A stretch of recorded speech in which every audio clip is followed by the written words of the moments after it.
നമസ്കാരം. പുത്തൻ സിനിമയുടെ വിശേഷങ്ങൾ പങ്കുവയ്ക്കാൻ 4 അതിഥികൾ, 4 പേർക്കും സ്വാഗതം. Thank you.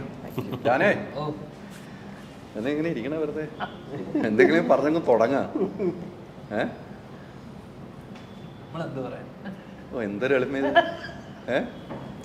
കാണുന്നതല്ലേ ഓഹോ ചോദിച്ചോളൂ. ചോദിക്കുന്നേ അങ്ങനെയല്ല. ഒരു സ്വഭാവം കുറച്ചായല്ലോ കണ്ടിട്ട്, 1-2 ആഴ്ച അല്ലേ നമ്മളപ്പോൾ കണ്ടില്ലെങ്കിൽ 2 ദിവസം കൂടുമ്പോൾ. അതെ അതെ അതെ. പക്ഷെ എന്തായാലും നമ്മുടെ പ്രിയപ്പെട്ട സാമി സാറിൻ്റെ പടം അല്ലേ, വർഷങ്ങളോളം നമ്മൾ കാത്തിരുന്ന സിനിമ. അദ്ദേഹം ഒരു ഡയറക്ഷനിലേക്ക് വരിക എന്ന് പറയുമ്പോൾ മലയാള സിനിമ ഒന്നടക്കം വന്ന് ഏറ്റെടുത്താണ്. ഞാൻ ലോഞ്ച് സമയത്ത് ഞാൻ പോയി. മലയാളത്തിലെ എല്ലാ പ്രൊഡ്യൂസർമാരും ഡയറക്ടർമാരും സ്ക്രിപ്റ്റ് റൈറ്റർമാരെല്ലാം ഒന്നിച്ചു കൂടി ഒരു സിനിമയുടെ പൂജാവേദിയിൽ ഞാൻ അന്ന് സാമി സാറിൻ്റെ അടുത്ത് ചോദിച്ചൊരു ഡയലോഗുണ്ട്, എങ്ങനെയാണ് ധ്യാനിലേക്ക് എത്തിയെന്ന് ഞാൻ ചോദിച്ചു. അന്ന് സാമി സാറിന് ഞാൻ പുതിയ ആളുകളെ തേടിപ്പോവാണ്, എനിക്ക് പുതിയ പിള്ളേരുടെ കൂടെ കൂടണം, 73-ാം വയസ്സിലും 37-ാം വയസ്സിൻ്റെ ചുറുകുറുക്കാണ് എനിക്കുള്ളതെന്നാണ് എന്നോട് സാമി സാർ പറഞ്ഞത്. ആ ചുറുകുറുക്കുണ്ടായിരുന്നു, അത് നമ്മുടെ ഭാഗ്യം. അല്ല, അങ്ങനെ ആകുമ്പോൾ നിങ്ങൾ സിനിമയിൽ അഭിനയിച്ചിട്ടുണ്ടല്ലോ, നിങ്ങൾ പ്രായം തെറ്റിയ പ്രായത്തിൽ.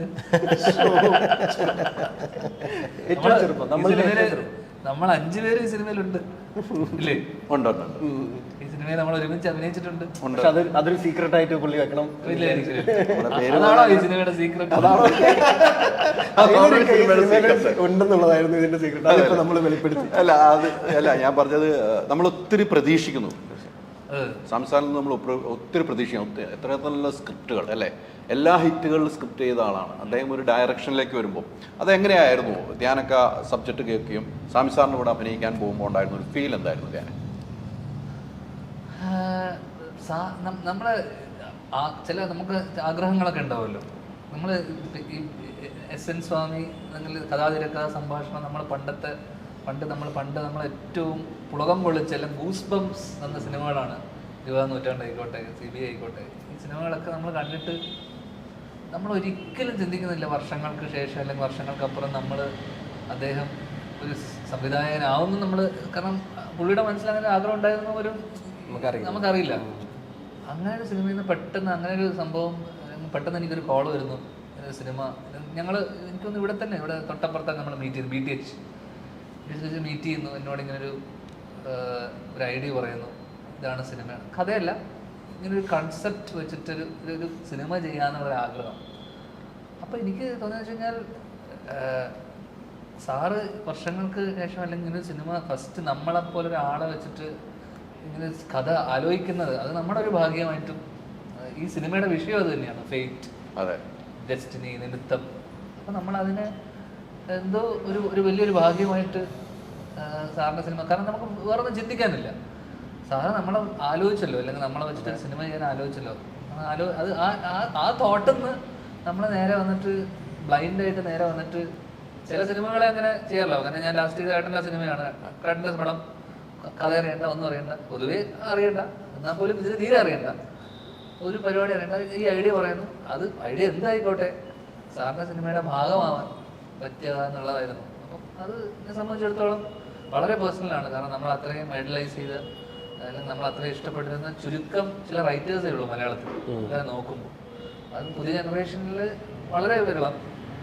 പഴയ അച്ഛൻ്റെ കാലത്തുള്ള റൈറ്റേഴ്സിൽ എനിക്ക് ഏറ്റവും ഫേവറേറ്റ് എന്ന് പറയുമ്പോൾ ലോയ് സാറും സാമി സാറും, അച്ഛൻ അല്ലെങ്കിൽ ഡെനിസ് ജോസഫ്, ആ ലീഗിലുണ്ടായിരുന്ന അല്ലെങ്കിൽ ആ ടോപ്പ് മെയിൻ സ്ട്രീം റൈറ്റേഴ്സിൽ ഉണ്ടായിരുന്ന ഒരാൾ വർഷങ്ങൾക്ക് ശേഷം സംവിധാനം ചെയ്യുന്ന ഒരു സിനിമയിൽ നമ്മളൊരു പാർട്ടാവുക എന്നുള്ളത് അതിലെന്ത് ചെറിയൊരു പരിപാടിയാണെങ്കിലും. അത് ഞാൻ നായകനാണെന്ന് പോലും എനിക്കറിയില്ല അന്ന് പോകുമ്പോൾ. നായകനാണെന്ന് എൻ്റെ അടുത്ത് ഇങ്ങനൊരു പരിപാടി ഉണ്ട്, ഇങ്ങനൊരു സംഭവം ഉണ്ട്, അതിൽ ഞാനാണ് ലീഡ് ചെയ്യുന്നതെന്ന് അറിഞ്ഞപ്പോൾ അതിനപ്പുറമുള്ളൊരു സന്തോഷം അറിയില്ല. അപ്പോൾ കഥയോ അല്ലെങ്കിൽ അതൊന്നും ഒരു മാനദണ്ഡമല്ല ഈ സിനിമയെ സംബന്ധിച്ചിടത്തോളം.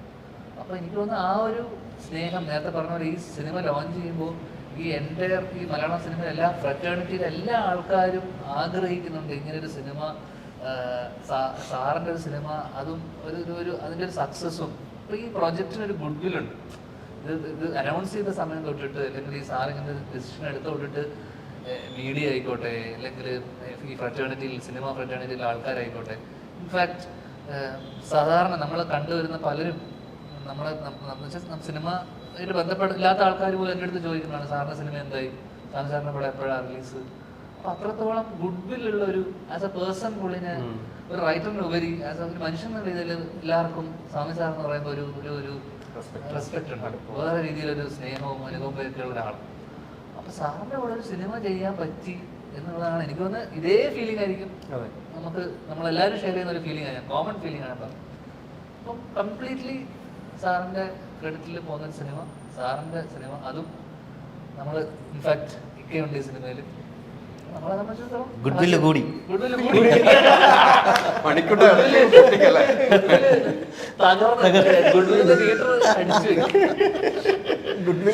എല്ലാത്തിനും മറ്റേ നമ്മള് മറ്റേ കണ്ണു വെക്കാതിരിക്കാൻ ഇപ്പൊ പറഞ്ഞത് ഇങ്ങനെ നിൽക്കാൻ ഒരു ഇതെന്നൊരു സാധനമുണ്ട്. പക്ഷെ എനിക്ക് അല്ല അതിപ്പോ അല്ല കണ്ണു കിട്ടാ നിന്നതാണെങ്കിലും എനിക്ക് തിയേറ്ററില് ആളുകൾ കാണുമ്പോൾ ശരിക്കും ചീത്ത വിളിക്കുന്നുണ്ടല്ലോ എനിക്ക് താനെ. അത് മാത്രമേ എനിക്ക് സമാധാനമുള്ളൂ ഈ സിനിമയിൽ. എനിക്ക് വിളിക്കാൻ പറ്റില്ല ആ സീരിയൽ, അതാണ് അതെനിക്ക് അത് സീക്രട്ട് ആയിട്ടിരിക്കട്ടെ അതെന്താന്നുള്ളത്. പക്ഷെ ഉടനെ മണിക്കൂട്ടൻ അതിനകത്ത് കയറി പിടിച്ചു ഞാൻ പോലും അത്ര ചിന്തിച്ചില്ല. മണിക്കൂട്ടൻ അതാണ് ടൈമിലേക്ക് കൊണ്ടേ എത്തിച്ചോ. മണിക്കൂട്ടൻ ഇങ്ങനെ ആലോചിച്ചിരിക്കുകയായിരുന്നു. 20 വർഷമായി സിനിമ വന്നിട്ട് ഇരിക്കേണ്ട ചൈൽഡ് ആർട്ടിസ്റ്റ് ആയിട്ട് വന്ന ഹീറോ ആയാണ്. 20 വർഷം 25 വയസ്സിൽ വന്നതാ. 20 വർഷം ദുഷ്ട. ഞാൻ എനിക്കതിന് വളരെ ചെറുപ്പത്തിൽ സിനിമയിൽ നായകനായിട്ട് വളരെ ചെറുപ്പത്തിൽ നായകനായിട്ട് വന്നു. ഇലക്ഷൻ ഐ ഡി ഡ്രൈവിംഗ് ഒക്കെ കിട്ടണതിന് മുമ്പ് പിടിക്കാൻ പറ്റും കേട്ടോ. ഞാൻ അടുത്ത് ഒപ്പം പിടിക്കാൻ പറ്റിയ ആളാ മണിക്കൂട്ടൻ. അല്ല ഞാൻ ഈ സിനിമ യഥാർത്ഥത്തിൽ സ്വാമി സാർ വിളിച്ച സമയത്ത് ഞാൻ ധ്യാനായിട്ടായിരുന്നു ആദ്യത്തെ സീൻ എടുത്തത്. അപ്പൊ ഞാൻ അളിയാ നമ്മൾ തമ്മിലൊരു ഇന്റർവ്യൂ വരെയാണ് എന്ന് ഞാൻ പറഞ്ഞു. അല്ല എനിക്ക് ഏറ്റവും ഇൻട്രസ്റ്റിങ് നിങ്ങളിടയിൽ ഒന്ന് ഇരിക്കാൻ സാധിച്ചു. അതായത് കമലഹാസൻ ശ്രീദേവി അങ്ങനെ പോലെ ഒരു ഇന്റർവ്യൂല്ലേ മോഹൻലാൽ ശോഭന ആ ഒരു ഇതിലോട്ട് ധ്യാൻ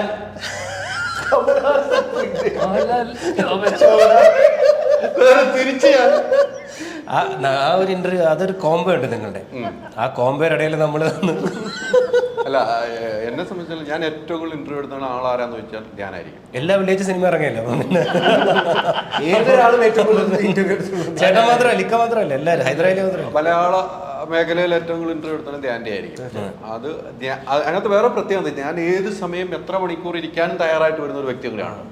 അത് കഴിഞ്ഞ ദിവസം ഞാൻ വേറൊരു ഇന്റർവ്യൂവിൽ ധ്യാൻ, ഞാൻ ഇന്ന് വരുന്ന വഴിക്കും വണ്ടിയിൽ നിന്ന് കണ്ടപ്പോൾ ഒരാളുടെ ഇന്റർവ്യൂവിൽ ധ്യാൻ പറയുന്ന ഒരു സമയം അയാൾ ചോദിക്കുന്ന ഒരു ചോദ്യം ഉണ്ടായിരുന്നു, ഞാൻ എങ്ങനെയാണ് എല്ലാ സിനിമയിലും ഇന്റർവ്യൂ വിടുന്നത്. അപ്പം ഞാൻ പറഞ്ഞൊരു പോയിന്റ് എപ്പോഴും ഞാൻ നോട്ട് ചെയ്യുന്നു, എല്ലാവർക്കും വേണ്ടി ഞാൻ ഒന്നും കൂടെ പറയാണ്, അത് എൻ്റെ ജോലിയാണ്. ഞാൻ എഴുതുമ്പോൾ എഗ്രിമെന്റിൽ ഒരു കോളം പൂരിപ്പിക്കുന്നുണ്ട് എന്ന് ഞാൻ പറയുന്നതിന് മറ്റുള്ളവർക്കും അതൊരു പാഠമാണ്. ഞാനന്ന് കഴിഞ്ഞ ദിവസം പറഞ്ഞ മറുപടി എന്നാണ് എനിക്ക് തോന്നിയത്. ഇത് സോഷ്യൽ മീഡിയയിൽ വരുമ്പോഴും സ്കിപ്പ് ചെയ്യാതെ കാണുന്ന ഇന്റർവ്യൂ നിങ്ങളുടെയാണ്. ത്രൂ ഔട്ട് കണ്ടുകൊണ്ടിരിക്കുന്ന ആൾക്കാർ പ്രേക്ഷകർക്ക് അത് ഇഷ്ടമാണല്ലോ. ഇത് പറഞ്ഞത് ധ്യാൻ ആ ഒരു സിനിമയ്ക്ക് വേണ്ടിയാണ് ധ്യാൻ വരുന്നതെന്ന് ഇതാ അതിനൊരു മാറ്റില്ല. ആ ധ്യാൻ പറഞ്ഞ മറുപടി ഞാൻ കഴിഞ്ഞ ദിവസം ഇന്ന് ഞാൻ കണ്ടുകൊണ്ടാണ് പറഞ്ഞോട്ടോ, കൃത്യമാണ്. അങ്ങനെ എത്രയോ പേര് വരാതിരിക്കുന്നുണ്ട്, ആ കാര്യത്തിലൊക്കെ ഓക്കെയാണ്. സീക്രട്ടിലേക്ക് വരുമ്പോൾ സീക്രട്ടായിട്ട് ഒരു കാര്യം ചോദിക്കാണ്ട്, മണിക്കൂട്ടൻ നേരത്തെ പറഞ്ഞല്ലോ ധ്യാനുമായിട്ട് ആദ്യ സീൻ കഴിഞ്ഞ് കഴിഞ്ഞപ്പോൾ പറഞ്ഞല്ലോ നമുക്കൊന്ന് പൊളിക്കണമെന്ന് പറഞ്ഞല്ലോ എന്ന് പറഞ്ഞല്ലോ. നിങ്ങൾ ഒരുമിച്ച് അഭിനയിക്കുന്നത് ഈ സിനിമയിലാണ് ആദ്യമായിട്ട് അഭിനയിക്കുന്നത് നിങ്ങൾ എല്ലാവരും. എനിക്ക് തോന്നുന്നു അയ്യോ അത് ഞാൻ പെട്ടെന്ന് നമ്മളത് പറ്റിച്ചിട്ട് പോയ ആളാണ്, പെട്ടെന്ന് പോയില്ല. 2 വർഷം ഇരിക്കുന്നത്. പക്ഷെ ധ്യാനുമായിട്ട് നമുക്ക് ഒരു സെറ്റിൽ നിൽക്കുമ്പോൾ ഉണ്ടാകുന്ന ഒരു അനുഭവങ്ങളുണ്ടല്ലോ. ഞാൻ പുള്ളിയുടെ അച്ഛനായിട്ടാണ് കമ്പനി. അല്ല പ്രായം വെച്ച് ഞാനും പറയാൻ വളരെ ചെറുപ്പത്തിൽ വന്നാണ് മനുഷ്യന്റെ ആദ്യത്തെ സിനിമ ശ്രീനിവാസ സാറായിട്ടായിരുന്നു ബോയ് ഫ്രണ്ടില്. പിന്നെ ഞാൻ അദ്ദേഹമായിട്ട് ഒരു അമേരിക്കൻ ട്രിപ്പ് പോയിട്ടുണ്ട് ഷോയ്ക്ക്. അത് എനിക്ക് അധികം ഷോയ്ക്കൊന്നും പോയിട്ടില്ല സാർ, നമ്മൾ അടിച്ചു പൊളിച്ച ഷോ ആയിരുന്നു. അതിനുശേഷം ഞാൻ വിനീതേട്ടൻ്റെ തട്ടത്തിൻ മറയത്തിൽ അഭിനയിച്ചു. തട്ടത്തിൻ മറയത്തിന് ശേഷം വിനീതേട്ടനായിട്ട് ഞാനൊരു അമേരിക്കൻ ഷോ പോയി. ഇപ്പൊ ധ്യാനുമായിട്ട് അഭിനയിക്കുകയാണ്. ആദ്യമായിട്ട് അമേരിക്ക അഭിനയിച്ചപ്പോ വിനീതനോട് അഭിനയിച്ചപ്പോൾ ഇത് ധ്യാനമായിട്ട് അപ്പൊ അമേരിക്കൻ ട്രിപ്പ് അതിനകത്ത് ഒരു കുടുംബത്തിന് മൊത്തം അമേരിക്ക കൊണ്ട ആളാണ്. അമേരിക്ക ഇങ്ങനെ വീണ ഗംഭീരായി. പണിക്കട്ടെ ഈ പറഞ്ഞതുപോലെ ഈ സിനിമയിലേക്ക് നമ്മൾ തിരിച്ചെത്തുവാണ്. Yes. നേരത്തെ നമ്മൾ സ്വാമി സാറിനെ ഒരു കഥയിൽ അഭിനയിക്കുക എന്ന് വെച്ചാൽ വളരെ ഭാഗ്യമാണ്. നമ്മൾ ചില ആളുകളുടെ സിനിമയിൽ അഭിനയിക്കാൻ നമ്മൾ ഒത്തിരി ഇഷ്ടപ്പെടുന്നു, അല്ലെങ്കിൽ അവരൊരു സ്ക്രിപ്റ്റിൽ പോലും നമ്മളൊന്ന് ആ ഒരു സിനിമയിൽ ഡയറക്ഷൻ അല്ലെങ്കിൽ പോലും നമ്മൾ ഇഷ്ടപ്പെടുന്ന ഒരാളാണ് സ്വാമി സാറ്. ഈ സിനിമ നേരത്തെ പറഞ്ഞാൽ ഒന്നും നമ്മൾ കേൾക്കാൻ പോലും തയ്യാറാകാതെ നമുക്ക് പോയി അഭിനയിക്കാം, ധൈര്യമായിട്ട് അഭിനയിക്കാമെന്നുള്ള ഒരു ഇതായിരുന്നു. ഒരേ കഥാപാത്രങ്ങൾ ചെയ്ത് വരുമ്പോൾ ഇതിലേക്ക് എത്തുന്ന ഒരു സീനുണ്ട്. സീക്രട്ട് എന്ന് പറഞ്ഞാൽ എസ് എൻ സ്വാമിയുടെ കഥയിൽ ഡയറക്ഷനിലേക്ക് പോകുമ്പോൾ നമുക്കൊരു ഭയം, അല്ലെങ്കിൽ നമുക്കൊരു ഈ സിനിമ ചെയ്യുമ്പോൾ നമുക്ക് ഒത്തിരി മൈൻഡുകൾ പലതായിരിക്കും. ഈ സബ്ജക്റ്റും അങ്ങനെ തന്നെയാണ്. അതെങ്ങനെയാണ് ഉൾക്കൊണ്ടത്? ഇല്ല, ഞാൻ സ്വാമി സാറ് ഇതിനു മുമ്പ് യങ്സ്റ്റേഴ്സിനെ വെച്ച് കഥ എഴുതിയ ഒരു സിനിമയുണ്ട് പോസിറ്റീവ്. ഡയറക്റ്റ് ചെയ്ത് VKP ആയിരുന്നു. അതിൽ ഞാൻ അഭിനയിച്ചിരുന്നു. അതിനുശേഷം സാറ് ഡയറക്റ്റ് ചെയ്യുന്ന ഫസ്റ്റ് മൂവിയാണ്. സ്വാമി സാറിൻ്റെ ഒരു ഡയലോഗ് പറയാൻ സാധിക്കുക ഒരു ആക്ടർ അല്ലെങ്കിൽ ആക്ടിങ് സ്റ്റുഡൻറ്റിനെ സംബന്ധിച്ച് വലിയ ഭാഗ്യമാണ്. പിന്നെ നമ്മൾ ഇതിൽ ആ കൂടെ ഞാൻ 2 സീനിലൂടെയാണ് കടന്നു പോകുന്നത്. പക്ഷേ ഫസ്റ്റ് ഒരു ലെങ്തി ഡയലോഗാണ്. നമ്മളീ പറയുന്നില്ലേ, ഈ ഡയലോഗ് പറഞ്ഞപ്പോൾ ആ ഇമോഷൻ ഇങ്ങനെ വർക്കൗട്ട് ചെയ്ത് അത് വളരെ എന്താ പറയുക, ഭയങ്കര സ്വീറ്റായിട്ട് സാർ എഴുതി വെച്ചിട്ടുണ്ട്. നമ്മളിപ്പോൾ നേരത്തെ പറഞ്ഞ ഭയം വേണ്ട. സ്വാമി സാർ ഒരു ബ്രാൻഡാണ്. എസ് എൻ സ്വാമി എന്ന് പറയുന്നത് മലയാള സിനിമയുടെ അല്ലെങ്കിൽ ഇന്ത്യൻ സിനിമയുടെ ഒരു ബ്രാൻഡാണ്. ലോക സിനിമ അദ്ദേഹത്തിൻ്റെതായ ഒരു കയ്യൊപ്പ് പതിഞ്ഞ രീതിയിലുള്ള, നമുക്ക് പല ആൾക്കാരുടെ പേര് പറയുന്നതിനോടൊപ്പം തന്നെ അല്ലേ വെക്കാൻ പറ്റുന്ന ഒരു ബ്രാൻഡാണ് സ്വാമി സാർ. അത് എല്ലാവർക്കും അറിയാവുന്ന സത്യം. പക്ഷേ ഒരു ആക്ടറിനെ സംബന്ധിച്ച് അദ്ദേഹത്തിൻ്റെ കഥാപാത്രമായി മാറുമ്പോഴത്തേനും പേടിയല്ല, നമ്മൾ സാറിൻ്റെ കൂടെ അങ്ങ് നിന്ന് കൊടുക്കുക. സാറ് നമ്മളെ കൊണ്ട് കറക്റ്റായിട്ട് ചെയ്യിപ്പിച്ചെടുത്തോളും. പിന്നെ ഞാൻ നേരത്തെ പറഞ്ഞ പോലെ സാറൊരു സിനിമ ചെയ്യുന്നു എന്ന് പറയുമ്പോഴത്തേനും തീർച്ചയായും മലയാളം ഇൻഡസ്ട്രിയിൽ നിന്ന് മാത്രമല്ല ഇന്ത്യൻ ഇൻഡസ്ട്രിയിൽ നിന്ന് തന്നെ പലരും വില്ലിങ് ആവും സാറിന് ഡേറ്റ് കൊടുക്കാനായിട്ട്. പക്ഷേ സാറ് ഞങ്ങളെ യങ്സ്റ്റേഴ്സിനെ വെച്ച് ആ സിനിമ ചെയ്യാൻ സാറിൻ്റെ മനസ്സിന് തോന്നിയ എൻ്റെ നേരത്തെ പറഞ്ഞ വാക്ക് ഇൻറ്റ്യൂഷനാണ്. നമ്മൾ ഈ സീക്രട്ടിനെ പറ്റി പറഞ്ഞ ഡെസ്റ്റിനി സാറിൻ്റെ മനസ്സിൽ വന്നു. അത് നമ്മുടെ ഭാഗ്യമാണ്. സാറിൻ്റെ കഥാപാത്രമായി മാറാനും സാറ് അങ്ങനെ ഒരു ആദ്യത്തെ സംവിധാനമാണ്. അപ്പോൾ ആ സംവിധാനം ചെയ്യുന്ന സമയത്ത് അദ്ദേഹത്തിൻ്റെ കഥാപാത്രമായി മാറേണ്ടത് നമ്മുടെ ഭാഗ്യമാണ്. അല്ല, എനിക്ക് ആദ്യത്തെ ഷൂട്ട് നടക്കുന്ന ദിവസം നമ്മൾ പൂജ കഴിഞ്ഞിട്ട് ഷൂട്ട് നടക്കുമ്പോൾ എൻ്റെ പിൻനിരയിലിരിക്കുന്ന ഡയറക്ടർമാരാണ് മധു സാറ്, കമൽ സാറ്, ഇങ്ങനെ നീണ്ടിരിക്കുകയാണ്. സ്വാമി സാർ ഇങ്ങനെ ഇരിക്കുമ്പോൾ എത്രയോ ടാലൻ്റായ സംവിധായകർ അവിടെ ഇരിക്കുക. ഓരോ സീൻ കഴിയുമ്പോൾ അവർ വരെ ആക്ഷൻ പറയാൻ ഇങ്ങനെ വെപ്രാളപ്പെടുന്ന ആ സീൻ കാണണം ആദ്യത്തെ ദിവസം. അത് നമ്മുടെ മനസ്സിൽ ഭയങ്കരമായിട്ട് കയറിയ ഒരു സംഭവമാണ്. അത്രയും പേര് നിരന്നിരിക്കുകയാണ്. ഏറ്റവും സൂപ്പർ സിനിമകൾ എന്ന ഡയറക്ടർമാർ ഇങ്ങനെ ഇരിക്കുക. സ്വാമി സാറ് ഡയറക്ഷൻ ചെയ്തുകൊണ്ട് ഇങ്ങനെ നിരന്നിരിക്കുന്ന ആ ഒരു സീൻ കാണുമ്പോൾ ഉണ്ടല്ലോ, അപ്പോൾ എത്രമാത്രം പ്രതീക്ഷയാണ് എല്ലാവർക്കും കൊടുത്തിരിക്കുന്നത് ആ സിനിമയെക്കുറിച്ച് എനിക്ക് മനസ്സിലായത്. ഈ എല്ലാ സിനിമകളും പല രൂപത്തിലാണ് വരുന്നത് അല്ലേ, ഇത് വേറെ രൂപത്തിലാണ്. സീക്രട്ട് എന്ന പേരിൽ തന്നെ വേറെ രൂപത്തിലാണ് വരുന്നത്. ഈ സിനിമയുടെ സബ്ജക്റ്റ് കേട്ട് ഇത് ഏത് രീതിക്ക് യാത്ര ചെയ്യുമായിരിക്കുമെന്ന് മനസ്സിൽ ചിന്തിച്ചു? ഈ സിനിമയുടെ ഒരു യാത്രയുണ്ടോ, ഏത് രീതിക്ക് ചിന്തിച്ചോ? ഇല്ല, എനിക്ക് ഇപ്പം എന്നെ സംബന്ധിച്ചിടത്തോളം ഇതിനകത്ത് എന്നെ വിളിക്കുമ്പോഴത്തേക്ക് മൂർത്തി എന്ന് പറഞ്ഞൊരു ക്യാരക്ടറാണ്, സൈക്കോളജിസ്റ്റ് ആണെന്ന് പറഞ്ഞു. പക്ഷെ അതിനുശേഷം ഞാൻ ഫസ്റ്റ് ഡേ ഷൂട്ടിന് വരുമ്പോഴാണ് സ്വാമി സാർ ഈ ക്യാരക്ടർ എന്താണ് ചെയ്യുന്നത്, എന്താണ് ധ്യാൻ്റെ മിഥുൻ എന്ന് പറഞ്ഞ ക്യാരക്ടറിന് പറഞ്ഞു കൊടുക്കുന്നത്, എന്തുകൊണ്ടാണ് ഇതെല്ലാം സംഭവിക്കുന്നതെന്നൊക്കെ പറഞ്ഞു തരുമ്പോഴാണ് ഇതൊരു ഇത്രയും എന്താ പറയണ്ടേ റിസർച്ച് ചെയ്യേണ്ട ഒരു മെറ്റീരിയലാണ്. അതാണ് നമ്മൾ ഇതിനകത്ത്, എന്നാൽ അത് ആളുകൾക്ക് മനസ്സിലാകുന്ന രീതിയിൽ ലളിതമായിട്ട് പറഞ്ഞു കൊടുക്കുകയും വേണം. അപ്പോൾ അത്തരത്തിലുള്ള ഡയലോഗ്സ് ആയിരുന്നു എൻ്റേത് ഇതിനകത്ത്. ഇപ്പം മിഥുൻ എന്ന് പറയുന്ന എൻ്റെ ഫ്രണ്ടിന് ഞാൻ പറഞ്ഞു കൊടുക്കുകയാണ്, എടാ നിൻ്റെ ജീവിതത്തിൽ നടക്കുന്ന ഓരോ കാര്യത്തിനും അല്ലെങ്കിൽ നടക്കാൻ പോകുന്ന കാര്യത്തിനും എല്ലാം കണക്റ്റഡ് ആണ്.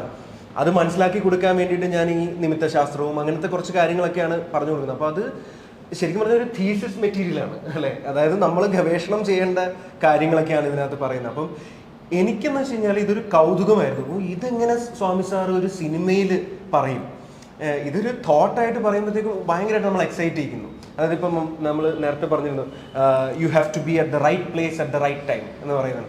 ആ റൈറ്റ് പ്ലേസും റൈറ്റ് ടൈമും ഒക്കെ ആരാ തീരുമാനിക്കുന്നത്? അത് യൂണിവേഴ്സ് ആണോ തീരുമാനിക്കുന്നത്? അത് നമ്മളുടെ മനസ്സിൽ സൈക്കോളജി ആണോ, അതോ ആസ്ട്രോളജി ആണോ, ജ്യോതിഷമാണോ, എന്താണ്? ഇതെല്ലാം എന്താണ് ഒരുമിച്ച് വരുന്ന ഒരു കണക്റ്റിംഗ് പോയിന്റ് ഉണ്ട്.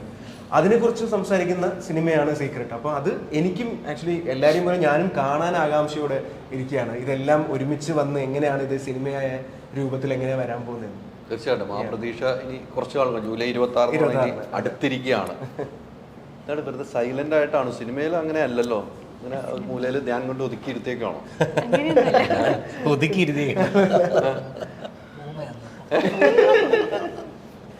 അല്ല ചോദിച്ചാലല്ലേ ഉത്തരം അല്ല എങ്കിലും ഇടയ്ക്ക് ഇത് നമ്മൾ ഇടപെടുന്നില്ല, ഇടയ്ക്കൊന്ന് ഇടപെടണ്ടേ? ഞാൻ കേട്ട് കേട്ട് ആസ്വദിച്ചോണ്ടിരിക്കല്ലേ ഇവര് പറയുന്നത്. ഇവരെയൊക്കെ ഞാനും ഇന്റർവ്യൂലാണ് അധികം കാണുന്നത്. ഷൂട്ടിംഗ് സെറ്റിൽ കുറച്ച് ദിവസങ്ങളല്ലേ നമ്മൾ ഒരുമിച്ചുള്ളൂ. പക്ഷെ അതിൽ കൂടുതൽ കാണുന്ന ഇന്റർവ്യൂസിലും ബാക്കി മൂവീസിലുമാണ്. അപ്പൊ നേരിട്ടുള്ളൊരു എക്സ്പീരിയൻസ് അല്ലേ ധ്യാൻ ചേട്ടന്റെ ഒരു ഇന്റർവ്യൂ നേരിട്ട് അടുത്തിരുന്ന് കാണാൻ പറ്റാന്നൊക്കെ പറയണം. ലുക്ക് ഒരു എനിക്ക് തോന്നുന്നു ഈ സിനിമയിലാണ് ആദ്യം. സിനിമയിലേക്കുള്ള വരവ് എങ്ങനെയാണ്? ത്രൂ ഔട്ട് ആയിട്ടുള്ള ക്യാരക്ടർ ചെയ്യുന്നത് ഈ പടത്തിലാണ്. ഇതിനു മുന്നേ ക്രിസ്റ്റഫറിലും ശേഷം മൈക്കിൾ ഫാത്തിമയിലും ചെറിയ വേഷങ്ങൾ ഇതിലാണ് ത്രൂ ആയിട്ട് വരുന്നത്. എവിടെയാണ് സ്ഥലം? എവിടെയാണ്? നാട് മലപ്പുറമാണ്. മലപ്പുറത്ത് നിന്ന് സിനിമാ സ്വപ്നമായിട്ട് തന്നെയാണ് കൊച്ചിയിലേക്ക് വണ്ടി കയറിയത്. ഞാൻ ക്ലിനിക്കൽ സൈക്കോളജിസ്റ്റ് ആയിട്ട് വർക്ക് ചെയ്യാണ്. ധ്യാൻ നല്ല ട്രീറ്റ്മെന്റ് കൊടുത്തിരുന്നു? നമ്മൾക്കൊന്നും ട്രീറ്റ്മെന്റ് കൊടുക്കേണ്ട ടൈപ്പ് ആളല്ല.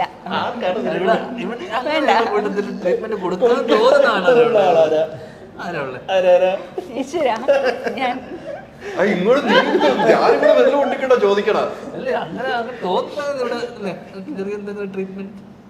ചേട്ടാ അത് ഞാൻ പറയണോ?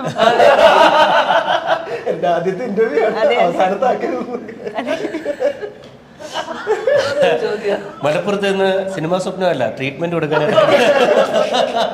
അത് കറക്റ്റാണ് ഇപ്പൊ എത്തിയിരിക്കുന്ന ഒരാളുടെ അടുത്ത് നിന്നാണ് പറയാൻ പോകുന്നത്. അങ്ങനെ പറയിപ്പിക്കാനാണ് ശ്രമിക്കുന്നത്. അങ്ങനെ നമ്മൾ ഒരിക്കലും പറയില്ല, കണ്ടല്ലേ?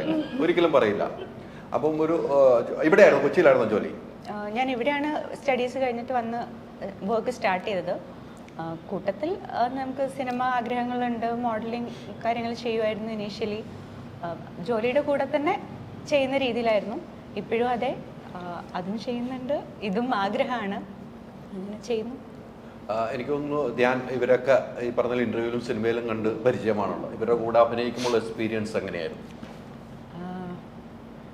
എല്ലാവരും എൻ്റെ അടുത്ത് ധ്യാനിൻ്റെ കൂടെ ഉള്ളൊരു പടമാണ് ചെയ്യാൻ പോണേന്ന് പറഞ്ഞപ്പോൾ തന്നെ എവറി ഡേ എല്ലാവർക്കും അപ്ഡേറ്റ്സ് വേണം. ഇപ്പോൾ വീട്ടിലാണെങ്കിലും ശരി, ഫ്രണ്ട്സിനാണെങ്കിലും ശരി, എങ്ങനെയാണ് സെറ്റില്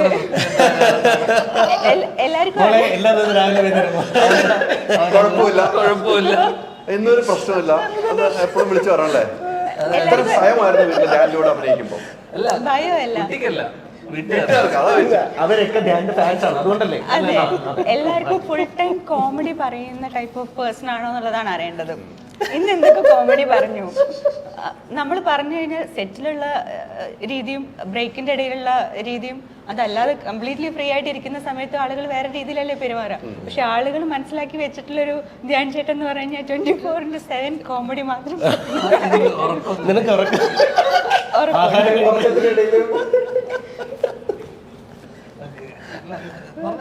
ഇല്ല, അതുകൊണ്ടാണ് എല്ലാവരും എൻ്റെ അടുത്ത് ചോദിച്ചുകൊണ്ടിരുന്നിരുന്നത് എങ്ങനെയായിരുന്നു എന്തായിരുന്നു എന്നുള്ളത്. അപ്പോൾ ഫസ്റ്റ് നമ്മൾ ചെയ്യുന്ന ഒരു സീൻ തന്നെ ജസ്റ്റ് ആ സീൻ എന്നെ ഓർമ്മിപ്പിക്കരുത്. റൊമാൻസ് ഒന്നും അല്ലായിരുന്നു, ഒരു ഇമോഷണൽ ആയിട്ട് ഉള്ള ഒരു സീനായിരുന്നു. അപ്പം ഞങ്ങൾ ആ സീൻ ചെയ്യാൻ വേണ്ടിയിട്ട് നിൽക്കുകയാണ്. അപ്പോഴാണ് എൻ്റെ അടുത്ത് ഞാൻ ആർദ്ര എന്ന് പറയുന്നു, നേരെ സീൻ ചെയ്യാൻ പോവാണ്. അപ്പോൾ ആദ്യം എനിക്ക് ഡയലോഗ് തന്നെ വരുന്നില്ലായിരുന്നു, ഒരു ഓർമ്മയില്ല. 2-3 ടൈം റീടേക്ക് പോയി ഞാൻ കൈയൊക്കെ പിടിച്ചിട്ടൊരു സീൻ ചെയ്തിരുന്നു, ഇങ്ങനെ മുഖത്തോട്ടൊക്കെ നോക്കിയിട്ട്. സ്വന്തം വീട്ടിൽ വന്നിട്ട് എന്നെ കുറച്ചധികം ദിവസം കാണാനിട്ട് ഞാൻ വന്ന് എവിടെയായിരുന്നു ക്വസ്റ്റ്യൻ ചെയ്യുന്ന ഒരു സീൻ.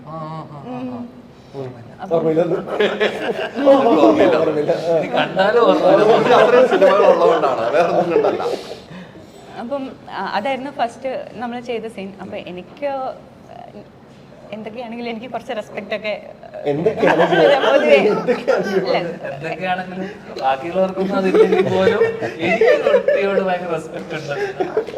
അല്ല, അപ്പൊ എനിക്ക് അതിൻ്റെതായിട്ടുള്ള ടെൻഷൻസ് ഇനീഷ്യലി ഉണ്ടായിരുന്നു. ടെൻഷൻ വേണ്ട, സ്വാമി സാർ എന്ന് പറഞ്ഞ ഒരാൾ അവിടെ ഇരിക്കുന്ന അതല്ലേ ടെൻഷൻ? അതല്ലേ? അതും ടെൻഷനാണ്. സ്വാമി സാറിനെ പോലത്തെ ഒരാൾ ചെയ്യാൻ പോകുന്ന പടത്തില് ഞാൻ ചെയ്യുന്നത് ഓക്കെ ആണോ, അല്ലെങ്കിൽ വിചാരിച്ച രീതിയിൽ ചെയ്യാൻ പറ്റുന്നില്ലേ, സാറും ഓക്കെ ആണോ? അപ്പോൾ അങ്ങനത്തെ കുറേ ടെൻഷൻസ് എനിക്കുള്ളിലുണ്ടായിരുന്നു. കുറച്ച് ദിവസം എടുത്തിട്ടാണ് ഞാൻ ആക്ച്വലി എല്ലാവരുമായിട്ടൊന്ന് ഞാൻ കുഴപ്പമില്ല ചെയ്തു അപ്പോഴേക്കും നോക്കാം. പടം തീർന്നു പോയല്ലേ? പിന്നെ പാച്ച് ഷൂട്ട് വന്നപ്പോഴാണ് ഒന്ന് സമാധാനമായത്. കഴിയാറായപ്പോ ഒന്ന് സെറ്റ് ആയപ്പോ പടം കഴിഞ്ഞു പക്ഷെ ഒരു നല്ലൊരു എക്സ്പീരിയൻസ് ആയിരുന്നു അല്ലേ? തീർച്ചയായും. അല്ല വന്ന് പെട്ട കരങ്ങൾ എന്ന് വെച്ചാൽ സ്വാമി സാറിന്റെ കൂടെയാണ് ത്രൂ സിനിമയിൽ അത്രയും വലിയൊരു ആളുടെ കൂടെ സിനിമ ചെയ്യാൻ കിട്ടുന്ന ആ ഒരു ഭാഗ്യം, എത്രയും പേര് ആ ഭാഗ്യത്തിന് വേണ്ടി കാത്തിരുന്നു. പക്ഷെ അവിടെ എത്തിയ താങ്കളിലേക്ക് തേടി എത്തിയെന്ന് പറയുമ്പോൾ ഒരു വലിയ ഭാഗ്യമല്ലേ? ആദ്യമായിട്ടൊരു ത്രൂ ഔട്ട് ക്യാരക്ടർ സാറിന്റെ കൂടെ, സാറിന്റെ സ്ക്രിപ്റ്റിൽ, സാറിന്റെ പടത്തിൽ എന്ന് പറയുന്നത് വളരെ പ്രീഷ്യസ് ആയിട്ടുള്ള ഒരു കാര്യമാണ്. ഇല്ല ഹൈദരാലിക്ക് ഒരു കാര്യം, ഇപ്പൊ നമ്മളൊരു എക്സ്പീരിയൻസ് ചോദിച്ചു, ഇനി തിരിച്ചങ്ങോട്ട് സ്വാമി സാറിനോട് അഭിനയിക്കാൻ എല്ലാവർക്കും ഒരു സ്വപ്നമാണ്. ഹൈദരാലിക്കൊക്കെ ആ ഭാഗ്യം കിട്ടി. ആ കഥാപാത്രത്തിന് ട്രാവലുണ്ട്. മലയാള ഭാഷ എന്ന് പറയുന്നത് സമ്പന്നമാണ്. എന്നിട്ട് ഇങ്ങനെ ഒരു തെറി എഴുതി കൊണ്ട് സംസാരിപ്പിച്ചു. ആ യാത്രയെ കുറിച്ചൊക്കെ എന്താ പറയാ? ഇംഗ്ലീഷിലാണോ തെറി വിളിച്ചത്? നമ്മുടെ അസോസിയേറ്റിനെ ഇവിടെ പിടിച്ചിരുത്തത് എക്സ്പീരിയൻസ് പതുക്കെ ഞാൻ പറഞ്ഞപ്പോ എനിക്ക് ഞാൻ ഒരു സുഹൃത്ത് തന്നെ പതുക്കെ അസോസിയേറ്റ് അവിടുന്ന് ഇപ്പുറത്ത് ഞാൻ ബോട്ടിലപ്പുറം ഒച്ചയ്ക്ക് പറയുന്ന പറഞ്ഞു. ഇതൊക്കെ ചെയ്യുന്ന സമയത്ത് എന്തായിരുന്നു ഫീലിംഗ്? ശരിക്കും ഞാൻ കാര്യമായിട്ട് ചോദിച്ചത്. എനിക്ക് ധ്യാനം തെറി വിളിക്കാന്നുള്ള അതല്ലല്ലോ ഞാൻ ചോദിച്ചത്. ആ സീനിലല്ല ഞാൻ പറഞ്ഞ സാംസ്കാരിക പടത്തിൽ അതും തെറി പറയാ. ഇത്ര സമ്പന്നമായ ഒരു ഭാഷയിൽ നിന്ന് തെറിയായിട്ട് പറഞ്ഞിട്ടില്ല. വളരെ ഈസിയായി ചെയ്തു പോയി. ഈസി ആയിട്ട് ലൈഫിലുള്ളതല്ലേ എന്നല്ല ഉദ്ദേശം. ആ ദൂരത്ത് തെറി പറയുന്നില്ലേ, ആ ദൂരത്ത് തന്നെ സാറപ്പുറത്ത് തെറി പറയുന്നുണ്ട്. പെട്ടെന്ന് തീർക്കണമെന്നാണോ ലൈറ്റ് പോണ്? അത് സംസാരം തമിഴിലാണ് പറയണത്. അപ്പൊ അതുകൊണ്ട് നമുക്ക് പെട്ടെന്ന് മനസ്സിലാവില്ല. എനിക്കൊന്ന് സാറിന്റെ മകനാണല്ലോ കൃഷ്ണ, അറിയാലോ. കൃഷ്ണനോട് പറഞ്ഞത് அந்த மடையில யாருடா போட்டது, ஏன்டா அந்த பைத்தியக்காரன் அந்த கூப்பிடவனே അങ്ങനെ എന്തോ പറയണവരെ ഞാൻ ഞാൻ ഒരിക്കലും കേൾക്കും. ഞാൻ വെള്ളത്തിന്റെ അടിയിലാണ്, ഒരിക്കലും കേൾക്കില്ല. അത് ഞാൻ വെള്ളത്തിന്റെ അടി പോലും കേട്ടു. അപ്പൊ അതിന്റെ മുഴക്കം എന്താണെന്ന് മീനുകളൊക്കെ ചെതറി ഓടിച്ചു. ലോങ് ഷോട്ടിലായിരുന്നു, ബോട്ടിനകത്ത് എന്തായിരുന്നു അല്ലേ? ഞാൻ ഒന്നും പറയണ്ടെന്ന് വെച്ചത്. കമലഹാസൻ, ശ്രീദേവി, ശോഭനയും മോഹൻലാലും പോലെ പോലെ നമ്മളൊരു കോമ്പോ ആണല്ലോ വർക്ക് ചെയ്തുകൊണ്ടിരിക്കണം. ഞങ്ങൾ അങ്ങനെ ഒരു യാത്രയാണ്, ഒരു കുഴപ്പമില്ല.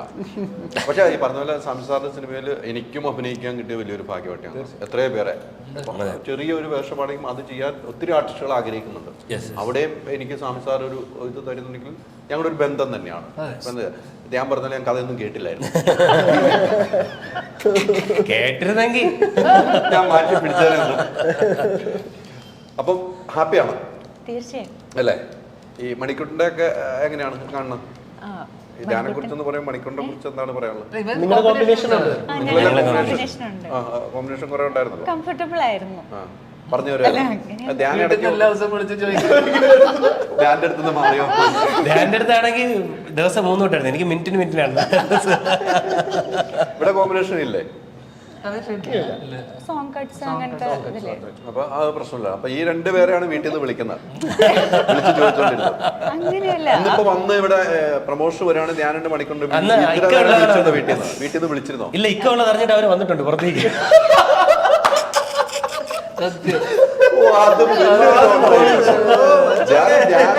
കംപ്ലീറ്റ് കൗണ്ടർ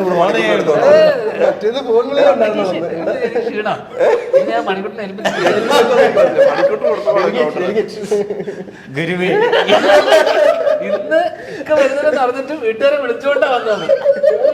എന്തൊരു കൗണ്ടർ വന്നല്ല അവര് വന്നു. പക്ഷെ ഇത് ഞാൻ തെളിയിക്കുന്നു. അയ്യോ, എത്ര വീട്ടുകാരുണ്ടെങ്കിൽ തെളിയിക്കുന്നത്. മലപ്പുറത്തുകാരെ അടി അറിഞ്ഞു കേട്ടോ.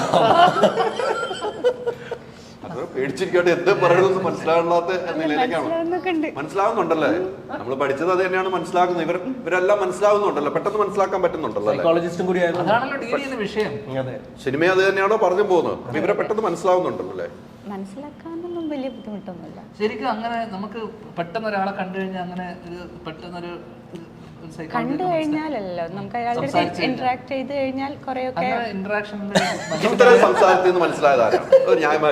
നമ്മൾ വർക്ക് ചെയ്തു 3 പേരൊക്കെ നമ്മൾ വർക്ക് ചെയ്തു. ഇതില് നമ്മളൊരു ടെലിവിഷൻ ചാനലിൽ അല്ലെങ്കിൽ ഇങ്ങനെ പബ്ലിക്കായിട്ട് പോകുന്ന നല്ലത് പറഞ്ഞാൽ മതി.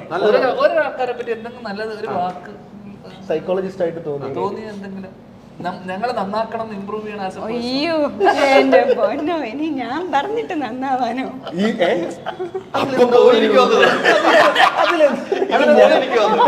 ആരും പറഞ്ഞിട്ട് നന്നായി, ഇനി ഞാൻ പറഞ്ഞിട്ട് നന്നായി, അങ്ങനെയല്ലേ?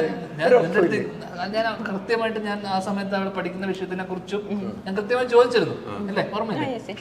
അപ്പം ഒരു മനുഷ്യൻ എന്നുള്ള രീതിയിൽ നമ്മൾ കുറെ ഇന്ററാക്ഷൻ, ഞങ്ങളുടെ കുറെ കോമ്പിനേഷൻ ഉണ്ട്. അപ്പം ഞാൻ ചോദിക്കുന്ന ഒരു മനുഷ്യൻ എന്നുള്ള രീതിയിൽ ഞാൻ എന്തെങ്കിലും രീതിയിൽ മാറ്റം, ഞാനായിട്ടുള്ള രീതിയിൽ കംഫർട്ടബിൾ ആണ്. എൻ്റെ ചുറ്റുമുള്ള ആളുകൾക്ക് എന്നെ കൊണ്ട് വേറെ പ്രശ്നമൊന്നും ഇല്ലെങ്കിൽ പിന്നെ നമ്മൾ അങ്ങനെ ഒരുപാട് എഫേർട്ട് ഇട്ട് ചേഞ്ച് ചെയ്യേണ്ട കാര്യങ്ങളൊന്നും ഇല്ലല്ലോ. ആരെങ്കിലും എന്തെങ്കിലുമൊക്കെ പറയുന്നുണ്ടോ ചേഞ്ച് ചെയ്ത് ധ്യാനേ എന്നുള്ള രീതിയിൽ? അല്ലെങ്കിൽ ആരെങ്കിലും പിന്നെ എല്ലാവർക്കും ഇഷ്ടമാണെന്ന് വിചാരിച്ചാൽ മതിയല്ലേ? ഈ യാത്ര എല്ലാവർക്കും ഇഷ്ടമാണ് എന്നാണ് പറയുന്നത്. മണിക്കൂറിനെ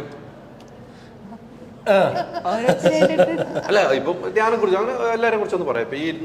ഇപ്പൊ ഈ ടോക്കിൽ നിന്ന് കുറെ ആളുകളെ കുറിച്ച് പറയാം, എന്നെ ഉൾപ്പെടെ പറയാം. അത് എന്തുകൊണ്ടാണ് ചോദിക്കണോ? ഈ വിഷയത്തിൽ ഡോക്ടറേറ്റ് എടുത്ത അതുകൊണ്ടാണ് ചോദിക്കേണ്ട കാര്യമല്ലോ. അല്ല, ഇക്കേ പറയാൻ നേരത്ത് ക്യാമറ ഓഫ് ചെയ്യാം. അല്ല, പറയാൻ ബുദ്ധിമുട്ടാണെങ്കിൽ അല്ല, പറയാൻ ബുദ്ധിമുട്ടില്ലൊന്നും അല്ല. എനിക്ക് ഒത്തിരി ഉണ്ടെന്നുള്ള പറയാൻ പോകുന്നില്ല, ഞാൻ ചുമ്മാ ചോദിച്ചാട്ടോ. അല്ല പറഞ്ഞു ഇല്ല, ധൈര്യമായിട്ട് പറയാം. അത് ഞാൻ പേഴ്സണലി പറഞ്ഞോളാം. പേഴ്സണലി ഇത് കഴിഞ്ഞിട്ട് നമുക്ക് പ്രശ്നം ഉണ്ടായിരിക്കും. സംസാരിച്ചില്ലല്ലോ. ഷോക്ക് ഇപ്പൊ നിർത്തിയിട്ടുള്ളതുകൊണ്ട് കുറെ ആളുകൾ രക്ഷപ്പെടുന്നുണ്ട്. ആ ട്രീറ്റ്മെന്റ് ഇപ്പൊ ഇല്ല. എന്തിന് വൈദ്യുതി നഷ്ടം, എന്തോ പ്രശ്നമുണ്ട്, ക്യാമറ ഓഫ് ചെയ്തിട്ട് പറയാനാണ് പറഞ്ഞത്. പേഴ്സണലി പറയാന്നാണ് പറഞ്ഞത്. എന്ത് മാറാ രോഗമാണ് അത്, മാനസികം. ഇത് പ്രേക്ഷകർ മൊത്തം ഇനി പ്രേക്ഷകർ മൊത്തം കമ്പനി ആ പേഴ്സണലായിട്ട് പറഞ്ഞത് എന്നോട് വീണ്ടും ഞാൻ പറയും, ഞാൻ പറയുകയും ചെയ്യും പിന്നീട് വീഡിയോ ആയിട്ട്. അല്ലല്ല, പേഴ്സണലായിട്ട് പറയാനെന്ന് പറഞ്ഞത് താഴെ കമന്റ്സ് ആയിട്ട് നാട്ടുകാർ പറഞ്ഞത്. അവർക്കറിയാലോ എന്താന്നുള്ളതല്ലേ. മോഹൻലാലിനെ അറിയാത്ത ആൾക്കാരുണ്ടോ? പഠിച്ചിത്രത്താളിലേക്ക് പോവുകയാണ് മക്കളെ, മനസ്സിലായല്ലോ. പ്രശ്നമൊന്നുമില്ല. ഇപ്പൊ കുഴപ്പമില്ല. അപ്പൊ നേരത്തെ കുഴപ്പം? നേരത്തെ ഞാൻ അത്ര കണ്ടിട്ടില്ലല്ലോ. ഇപ്പൊ കുഴപ്പമില്ല. ഇവിടെ ഇരിക്കുമ്പോ ഒരു പ്രശ്നമല്ലോ. ഇപ്പൊ പ്രശ്നമില്ല, ഈ മൊമെന്റില് പ്രശ്നമില്ല. താക്കീത് പോലെ ഡോക്ടറോടും വക്കീലിനോടും കള്ളം ഒരിക്കലും പറയില്ല. എനിക്ക് കുറച്ച് കാര്യങ്ങൾ ചോദിച്ചറിയാനുണ്ട്, എന്നിട്ട് എനിക്ക് മൊത്തത്തിലൊരു നിരീക്ഷണം അനാലിസിസ് നടത്തി പറയാൻ പറ്റുള്ളൂ. എന്തോ പിടിച്ചിട്ടുണ്ട്. പിന്നെ ഡിഗ്രി എടുത്ത ആളല്ലേ, PhD എടുത്തിട്ട് വന്നേക്കണല്ലേ. അപ്പൊ ഒരു കുഴപ്പമില്ല, നമുക്ക് ധൈര്യമായിട്ട് ഒന്ന് ഇരിക്കണം. എനിക്കും കുറച്ച് പറയാനുണ്ട്. നമുക്ക് സിനിമ, അങ്ങനത്തെ സിനിമയുണ്ടോ? ആ സിനിമ സീക്രട്ടായിട്ട് ഞാൻ കുറച്ച് സിനിമയിലെ കാര്യങ്ങൾ മനസ്സിൽ വെച്ചിട്ടുണ്ട്, അതെനിക്ക് പറയണം. ക്യാമറയുടെ മുമ്പുള്ള സീക്രട്ട് മതി. ഒരു ഡോക്ടറും ഒരു പേഷ്യന്റും തമ്മിലുള്ള കോൺവെർസേഷൻ ആയിരിക്കും അത്. പേഷ്യന്റ് പ്രശ്നങ്ങൾ പറയാ, അല്ലെങ്കിൽ ഡോക്ടറെ മനസ്സിലായ കാര്യങ്ങൾ പേഷ്യന്റിന്റെ അടുത്ത് ഡോക്ടർ പറയുമ്പോ പേഷ്യന്റിന് പറയാലോ. എന്തായാലും ഇത് പറഞ്ഞിട്ട് ആയിക്കോട്ടെ. ഞാൻ എന്താണ് അവിടെ തട്ടിയത്? അല്ല, ഡോക്ടറിന്റെയും പേഷ്യന്റ് ഇടയിൽ കയറണ്ടെന്ന് പറഞ്ഞു. അവയെന്ന് പറയാൻ പോകുന്നത് ഈ സിനിമയിലേക്ക് നമ്മൾ വീണ്ടും പോകുമ്പോൾ കുറേ ആർട്ടിസ്റ്റുകളുണ്ട്. നമ്മൾ ഒത്തിരി സീനിയർ ആർട്ട്, രഞ്ജിത് സാർ ഉൾപ്പെടെ അഭിനയിച്ചിരിക്കുന്നു അല്ലേ? കുറേ ആർട്ടിസ്റ്റുകൾ, സുരേഷ് കുമാർ അഭിനയിച്ചിരിക്കുന്നു. ഇവരൊക്കെ സീനിയർ ആർട്ടിസ്റ്റിന്റെ കൂടെ നമ്മൾ അഭിനയിക്കുമ്പോൾ ഉണ്ടാവുന്ന നിങ്ങൾ ഒത്തിരി കോമ്പിനേഷൻ ഒക്കെ ഉണ്ട്. എങ്ങനെ ഉണ്ടായിരുന്നു ആ എക്സ്പീരിയൻസ്? അതിന്റെ ഏറ്റവും വലിയ എക്സ്പീരിയൻസ് എന്ന് വെച്ച് കഴിഞ്ഞാൽ, സാറ് ഡയറക്റ്റ് ചെയ്യുന്നതുകൊണ്ട് തന്നെ ഫസ്റ്റ് ദിവസത്തേക്ക് പറഞ്ഞല്ലേ, ഫസ്റ്റ് ദിവസം വരുമ്പോൾ ഫസ്റ്റ് ദിവസം ഞാനില്ലായിരുന്നു. ഒരു ദിവസം ഞങ്ങൾ ഷൂട്ട് ചെയ്തിരിക്കുന്ന സമയത്ത് അവിടെ ലൊക്കേഷനിൽ പിന്നെ ഒരു patch shoot Shaji sir shoot ചെയ്തു. പിന്നെ ഏറ്റവും ഞങ്ങൾക്കൊക്കെ എനിക്കുള്ളൊരു ഷാജി സാറാണ് അതിൻ്റെ പാച്ച് ഷൂട്ട് ചെയ്തത്. ഷാജി സാർ വരുന്നു, ഷൂട്ട് ചെയ്യുന്നു. എനിക്ക് വന്ന് മധു സാറോ ആരോ വന്നിട്ട് ഡയറക്ഷൻ ആക്ഷൻ പറഞ്ഞു അല്ലേ, ജോഷ് സാർ വരുന്നു. ഓക്കെ, അപ്പം ഇത്രയും ആൾക്കാര്.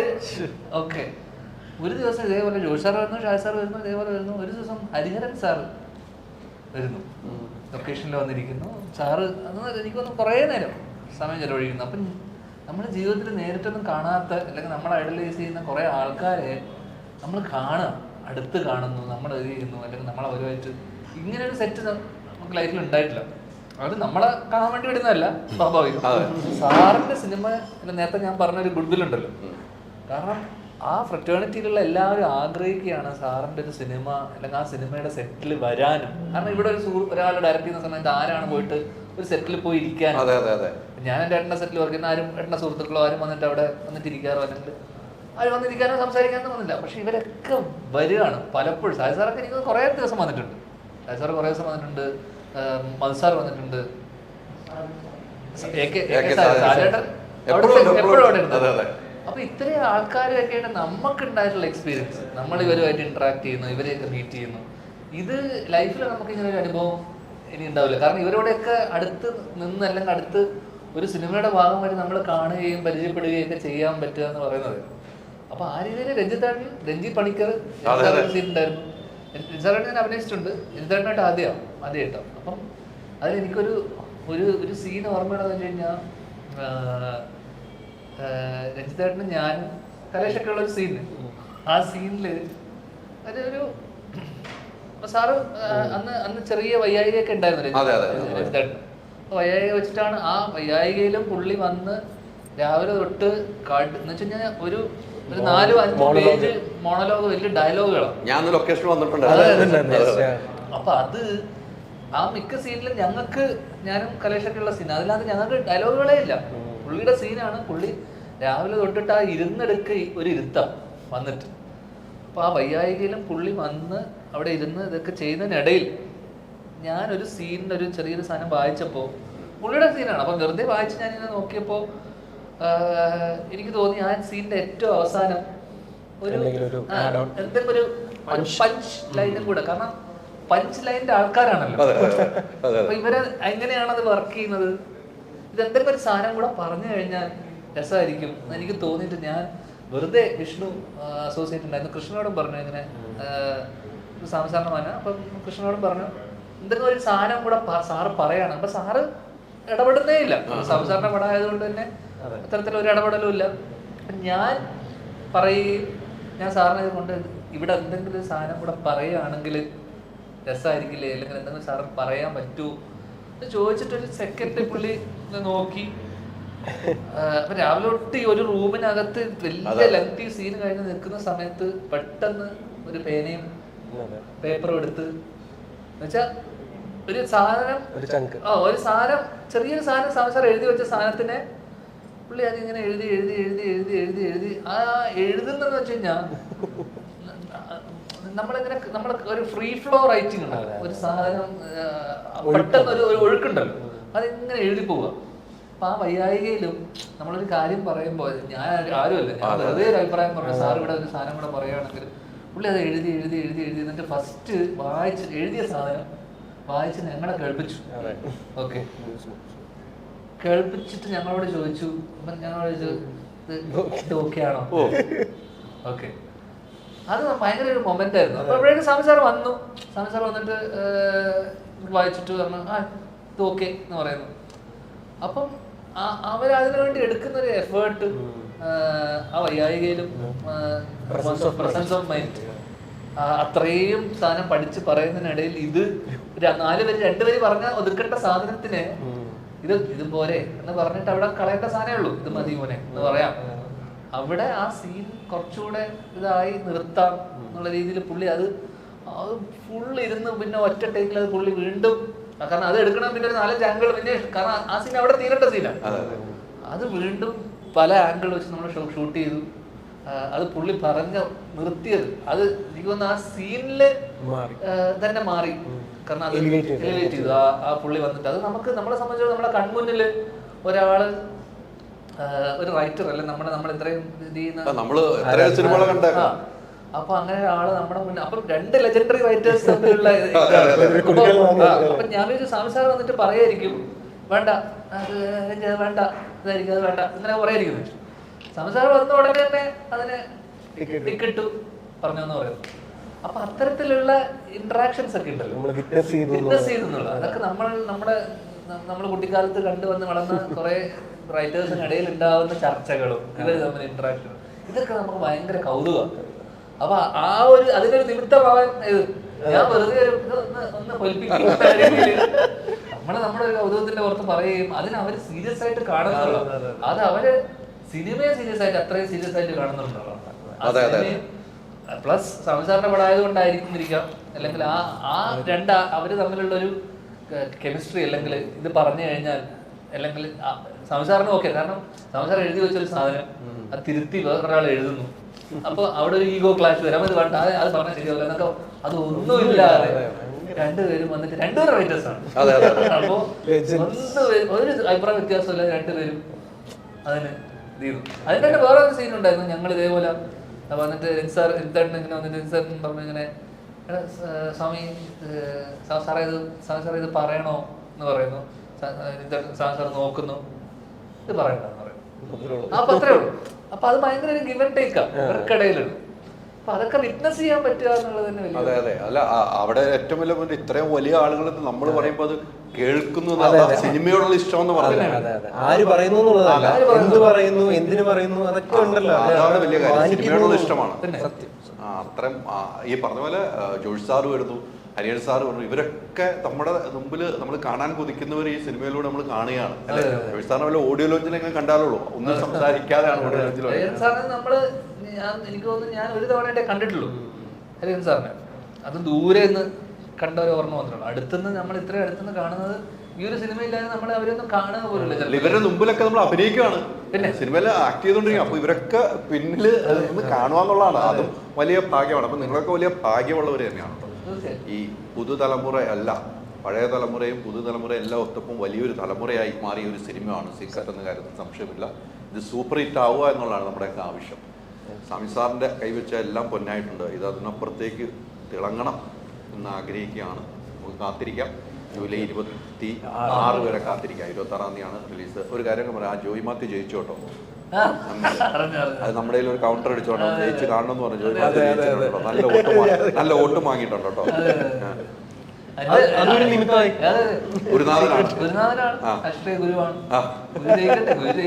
ഞാൻ അന്ന് പറഞ്ഞെന്താ, ഗുരുവിന് ഇങ്ങനത്തെ സ്ഥാനമാനങ്ങളിലൊന്നും താല്പര്യമില്ലാന്നുള്ളതാണ് ഞാൻ വിശ്വസിച്ചിരുന്നത്. ഗുരുവിന് എന്താ താല്പര്യം അറിഞ്ഞപ്പോ ഞാനത് എനിക്കൊരു ഷോക്കായിരുന്നു. ജയിച്ചതിൽ സന്തോഷം. നല്ല വോട്ടും കിട്ടിയിട്ടുണ്ടോ? എപ്പോഴും ജയിക്കാൻ പറ്റണമെന്നില്ല, ഇത്തവണ ജയിച്ചു, സന്തോഷം. ഇത്തവണ മണിക്കൂറിനാണെങ്കിൽ അവിടെ ഒരു ലക്കി ഡ്രോയിൽ പങ്കെടുത്തില്ല. കഴിഞ്ഞ ടി വി കിട്ടി, ഫ്രിഡ്ജായിരുന്നു. ടി വി കിട്ടി. ഞാൻ പങ്കെടുത്തപ്പം ഈ തവണ അവിടെ അനൗൺസ് ചെയ്തു, മണിക്കൂട്ടൻ പങ്കെടുക്കില്ലെന്ന് അനൗൺസ് ചെയ്തു കഴിഞ്ഞു. എനിക്ക് ലക്കി ഡ്രോ തന്നില്ല, കൊടുത്തില്ല. അത് ഫ്രിഡ്ജായിരുന്നു. വീട്ടിൽ 2 ഫ്രിഡ്ജുണ്ട്. പിന്നെ ഇത് ചുമന്നോണ്ട് തിരുവനന്തപുരം വരെ പോകാൻ വേണം. അത് വേറെ അവിടെ ഫ്രിഡ്ജ് 45,000 രൂപ എടുത്ത് തിരുവനന്തപുരത്ത് മറച്ചു വെക്കാൻ പാടില്ലെന്ന് അനൗൺസ് ചെയ്യുകയും ചെയ്തു. അതുകൊണ്ട് തന്നെ ഇതിന്റെ മ്യൂസിക് ഒക്കെ ആരാണ് ഈ സിനിമയുടെ? അല്ലെങ്കിൽ ഇലക്ട്രോയിൽ പങ്കെടുത്തില്ല, അപ്പൊ തന്നെ വിറ്റാണ്.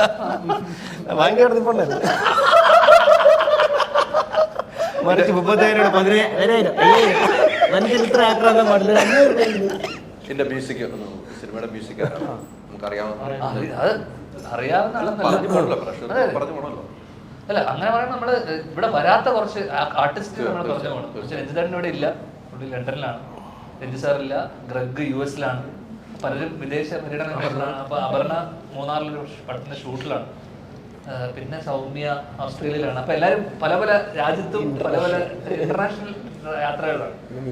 പിന്നെ DOP ജാക്സൺ നമ്മുടെ കൂടെ വർഷങ്ങളായിട്ട് ലൈറ്റിംഗ് ഗ്രിപ്പിലും യൂണിറ്റിലൊക്കെ വർക്ക് ചെയ്തിട്ട്, ജാക്സനെ പറ്റി നേരത്തെ മണി ഒരു ഇന്റർവ്യൂവിൽ പറഞ്ഞു. ജാക്സൺ യൂണിറ്റിൽ നിന്നൊക്കെ വന്ന് യൂണിറ്റിൽ വർക്ക് ചെയ്ത് ലൈറ്റ്മാൻ ആയിട്ടൊക്കെ വർക്ക് ചെയ്ത് അഭിനന്ദന്റെ കൂടെ അസോസിയേറ്റ് ആയി. അവിടുന്ന് വളർന്നു വന്നെന്ന് വെച്ചാൽ വളരെ സ്കിൻ റൂട്ടഡ് ആയി നിന്ന് അവിടെ നിന്ന് ഏറ്റവും സ്ക്രാച്ച് തുടങ്ങി പഠിച്ചു വന്ന് എന്താ പറയണ്ടത്. ഇപ്പം ഷാജഹാറിന്റെ ഹണ്ട് എന്ന് പറഞ്ഞ സിനിമ ജാക്സണാണ് ഷൂട്ട് ചെയ്തത്. ജാക്സണാണ് DOP. പിന്നെ ബസോദ് നമ്മുടെ കൂടെ ഒരുപാട് സിനിമകളിൽ വർക്ക് ചെയ്ത ആളാണ്. ബസോദാണ് എഡിറ്റ്. പിന്നെ ഇവിടുത്തെ ബാക്കിയുള്ള പിന്നെ എടുത്തു പറയേണ്ടത് രാജേന്ദ്ര പ്രസാദ് സാർ. പിന്നെ ഇതിനു വേണ്ടി എല്ലാം കാശ് മുടക്കിയ പ്രൊഡ്യൂസർ സാറ്. പിന്നെ വല്ലപ്പോഴും വരും, ഒരു ചിരിച്ച മുഖമായിട്ട് വരുന്നു, കാശ് കൊണ്ടുവരുന്നു, പോകുന്നു. മ്യൂസിക് എടുത്തു പറയേണ്ടത് ജെയ്ക്സ്. വർഷങ്ങളായില്ല അറിയാം. അതെ ജെയ്ക്സിലേക്ക് എത്തിയപ്പോ ഇതിന്റെ സിനിമയുടെ ഒരു മൂഡ് തന്നെ അങ്ങ് മാറി. അതെ. അപ്പൊ എനിക്ക് ജെയ്ക്സുമായിട്ട് ആദ്യമായിട്ടുള്ള നമ്മുടെ ഞങ്ങൾ വർഷങ്ങളായിട്ടുള്ള ബന്ധവും കണ്ട് കോഫി പറഞ്ഞ ഏട്ടനായിട്ടുള്ള അസോസിയേഷനും ആ ഭയങ്കര ബന്ധമാണ്. ആദ്യമായിട്ട് ജെയ്ക്സായിട്ടിന്റെ ഒരു മ്യൂസിക്കിലോ അല്ലെങ്കിൽ ഒരു ആദ്യമായിട്ടൊരു സിനിമ, അതും അതൊരു എന്നുവെച്ചാൽ ആ മ്യൂസിക് ഭയങ്കരമായിട്ട് സിനിമേനെ ഞാൻ കണ്ടെടുത്തോളം, ഞാൻ ബിറ്റ്സ് ആൻഡ് പാർട്സ് കണ്ടെടുത്തോളം മ്യൂസിക് ഒരു സിനിമേനെ എത്രത്തോളം എലിവേറ്റ് ചെയ്യും, അല്ലെങ്കിൽ മ്യൂസിക് കൊണ്ട് ഒരു സിനിമ എത്രത്തോളം ലിഫ്റ്റ് ചെയ്യാൻ പറ്റും എന്നുള്ളത് ഈ സിനിമയിൽ എനിക്ക് തോന്നുന്നു. ഇൻഡിവിജ്വൽ വർക്ക് എടുത്ത് നോക്കുവാണെങ്കിൽ ഇതിന് മുന്നേ ഒരുപാട് പടങ്ങൾ ചെയ്തിട്ടുണ്ട്, പക്ഷേ ആസ് എ ഹോൾ ഒരു സിനിമേനെ മ്യൂസിക് കൊണ്ട് എങ്ങനെ എലിവേറ്റ് ചെയ്യാൻ പറ്റും എന്നുള്ളത് ജേക്സിൻ്റെ ഒരു ഉഗ്രൻ വർക്കായിട്ട് എനിക്ക് ഇതുവരെ അടുത്ത് കണ്ടതിലും കേട്ടതിലും ഏറ്റവും അടിപൊളിയായിട്ടുള്ള ഒരു വർക്കായിട്ടും ഓവറോൾ ഫീൽ ചെയ്യുന്നു. പക്ഷേ ത്രൂ ഔട്ട് ഒരു സിനിമേനെ മ്യൂസിക് സ്കോർ, ബാക്ക്ഗ്രൗണ്ട് സ്കോർ എത്രത്തോളം മ്യൂസിക്കിന് അത്രമാത്രം അത്രത്തോളം ഇമ്പോർട്ടൻസ് ഈ സിനിമയ്ക്കുണ്ട്. ആ രീതിയിൽ സ്കോർ ഭയങ്കരമായിട്ട് ലിഫ്റ്റ് ചെയ്തിട്ടുണ്ട് സിനിമയെ.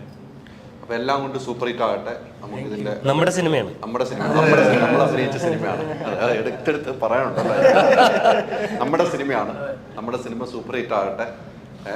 സ്വാമി സാറിന്റെ കരങ്ങളിൽ പൈസകൾ എത്തി, പ്രൊഡ്യൂസറിന് ഒത്തിരി പൈസ കിട്ടാനുള്ള ഭാഗ്യമുണ്ടാകട്ടെ. കാത്തിരിക്കാം.